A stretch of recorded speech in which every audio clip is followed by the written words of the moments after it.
Γεια χαρά Unboxers, Σάκης Καρβάς εδώ σε ένα ακόμη επεισόδιο των Unboxholics. Σήμερα θα συνεχίσουμε την περιήγησή μας στην καταπληκτική Radeon R9 σειρά της Sapphire και συγκεκριμένα θα ρίξουμε μια ματιά στην R9 286 Toxic Edition και την R9 290. Πρόκειται για δύο εξαιρετικά δυνατές κάρτες γραφικών που απευθύνονται φυσικά στην enthusiast κατηγορία των gamers. Επειδή όμως σήμερα έχω πολλά να σας δείξω και να σας πω, περνάω αμέσως στο τυπικό unboxing. Ξεκινάω με την μικρότερη της παρέας, που η αλήθεια είναι ότι μικρό είναι μόνο το όνομά της. Στο εσωτερικό του κουτιού, πέρα από την ίδια την κάρτα γραφικών, υπάρχει ένα άλλο κουτί που περιέχει ένα υψηλής ταχύτητας HDMI καλώδιο μήκους 1,8 μέτρων, δύο μετατροπής ρεύματος που από δύο Molex καταλήγουν σε 8πινο βίσμα, ένα Crossfire Bridge καλώδιο για σύνδεση δύο τέτοιων καρτών στο ίδιο σύστημα, έναν αντάπτορα mini DisplayPort σε DisplayPort, σημειώσεις, manual, CD με τους drivers και τα σχετικά. Δεν θα επιμείνω τόσο πολύ στο unboxing της R9 290 διότι πάνω κάτω το σκηνικό είναι παρόμοιο. Το μόνο που αξίζει να αναφέρω είναι πως η συσκευασία παρέχεται ένας μετατροπέας από απλό Molex σε 6 pins και ένας που από διπλό Molex καταλήγει σε 8πινο βίσμα. Και φυσικά να μην ξεχάσω να σας δείξω το μεταλλικής υπόστασης αυτοκόλλητο με το λογότυπο της Sapphire που προορίζεται για το εξωτερικό του PC case. Πάμε όμως να δούμε αναλυτικά τα τερατάκια της Sapphire. Ξεκινάω με την R9 286 Toxic Edition. Όσοι παρακολουθήσατε το προηγούμενο επεισόδιο που παρουσιάσαμε την ίδια έκδοση της 270X, θα παρατηρήσατε πως οι διαφορές δεν είναι και πολύ εμφανείς. Πέρα από το γεγονός ότι είναι ελαφρώς πιο παχιά, μιας και καταλαμβάνει λιγάκι παραπάνω από δύο slots στη motherboard και αισθητά πιο βαριά. Επίσης υπάρχει μια πορτοκαλί λεπτομέρεια στο ένα από τα δύο πλαϊνά μέρη, κάτι που την κάνει αρκετά πιο φανταχτερή στο εξωτερικό του κουτιού.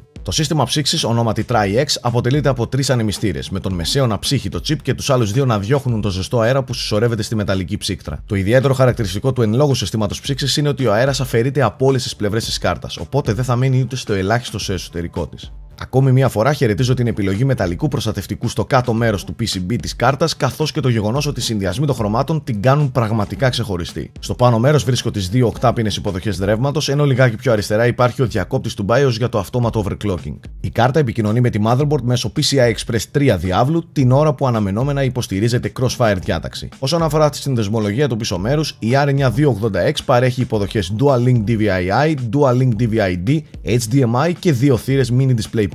Και βουτάμε τώρα στα πιο βαθιά νερά της AMD, στην Radeon R9 290. Η συγκεκριμένη κάρτα δεν χρησιμοποιεί κάποιο custom σύστημα ψήξης της Sapphire, αλλά το δικό της reference της AMD. Το εν λόγω σύστημα είναι κλειστού τύπου και αποτελείται από έναν ανεμιστήρα πυκνών πτερυγίων. Αν και αρκετά διαδεδομένο στις κάρτες υψηλών επιδόσεων, αυτό το cooling system είναι θορυβώδες και όχι πάντα η καλύτερη λύση. Σχεδιαστικά η κάρτα έχει μια πιο καθαρή όψη με τον κοκκινόμαυρο συνδυασμό χρωμάτων να φωνάζει από μακριά AMD. Στο πάνω μέρος βρίσκεται η 6πινη και η 8πινη υποδοχή του ρεύματος, καθώς και ο διακόπτης για το αυτόματο overclocking, που θα τον ήθελα λιγάκι πιο προσβάσιμο. Αξίζει να σημειωθεί πως παρότι δεν υπάρχει κάποιος connector για την Crossfire διάταξη, αυτή υποστηρίζεται μέσω software, που πρακτικά αποτελεί και ένα νέο τρόπο επικοινωνίας δύο ή περισσότερων καρτών στο ίδιο σύστημα. Η συνδεσμολογία δεν διαφέρει σε τίποτα από την αντίστοιχη της 280X, πέρα από το γεγονός ότι αντί για δύο mini DisplayPort, εδώ έχουμε ένα κανονικό DisplayPort. Για την ιστορία, το επιπλέον mini DisplayPort της 280X επιτρέπει τη σύνδεση μέχρι και 5 οθονών ταυτόχρονα, σε αντίθεση με τη 290 που υποστηρίζει μέχρι και 4 οθόνες. Πάμε όμως να ρίξουμε μια ματιά σε αυτά που κρύβονται κάτω από το καπό. Η R9 280X, που στην πραγματικότητα είναι μια rebranded και ελαφρώς υπερχρονισμένη Radeon HD 7970, ενσωματώνει 3 GB βίντεο μνήμης των 384 bit τύπου GDDR5, η οποία είναι χρονισμένη στα 6400 MHz. Το ρολόι του πυρήνα φτάνει μέχρι και τα 1150 MHz στο boost, ενώ υπάρχουν 2048 stream processors. Το bandwidth της μνήμης βρίσκεται στα 288 GB το δευτερόλεπτο. Η αρχιτεκτονική του chip είναι αυτή των 28 νανομέτρων GCN, υποστηρίζονται τα πρωτόκολλα DirectX 11,2 και OpenGL 4,3, την ώρα που η αποκλειστική τεχνολογία Mantle της AMD για πιο άμεση επικοινωνία των developers με τη GPU, καθώς και τα True HD και DTS HD Audio πρέπει να θεωρούνται δεδομένα. Η κάρτα καταναλώνει περίπου 250 W από το τροφοδοτικό του υπολογιστή. Από την άλλη πλευρά, η R9 290 με το ολοκαίνουργιο Hawaii Pro chipset ενσωματώνει 4 GB βίντεο μνήμης των 512 bit τύπου GDDR5, που χρονίζεται στα 5000 MHz και έχει bandwidth 320 GB το δευτερόλεπτο. Πραγματικά ταχύτατη μνήμη από την AMD. Το ρολόι του πυρήνα βρίσκεται στα 947 MHz, ενώ στη 290 υπάρχουν 2560 stream processors. Η αρχιτεκτονική είναι επίσης αυτή των 28 νανομέτρων και φυσικά υποστηρίζονται και εδώ όλα τα τελευταία πρωτόκολλα DirectX και OpenGL. Η κάρτα απαιτεί περίπου 300 W από το τροφοδοτικό, οπότε συστήνουμε τροφοδοτικά άνω των 550 W. Πριν σας αφήσω να ρίξετε μια ματιά στις καρτέλες των δοκιμών, επιτρέψτε μου μερικά σχόλια. Αν και εξαιρετική στις επιδόσεις της, η R9 RNG 290 είναι μια αρκετά ζεστή κάρτα, αφού στις δοκιμές μας είδαμε τη θερμοκρασία να ξεπερνάει τους 85 βαθμούς. Ωστόσο, το overclocking που επιδιώξαμε έφτασε μέχρι και το 15%, πράγμα που πραγματικά κάνει την 290X, την αυαρχίδα της AMD, να αισθάνεται αμήχανα. Δεδομένου μάλιστα ότι η καυτή 290X είναι δύσκολη στον υπερχρονισμό λόγω της απίστευτα υψηλής θερμοκρασίας λειτουργίας, η ύπαρξή της στην αγορά μάλλον είναι ανούσια. Όσον αφορά τη 280X Toxic, τα πράγματα είναι αρκετά πιο ξεκάθαρα. Σχετικά δροσερή κάρτα, αθόρυβη, με πραγματικά πολύ καλές επιδόσεις στα πάντα. Σας αφήνω να δείτε τα tests.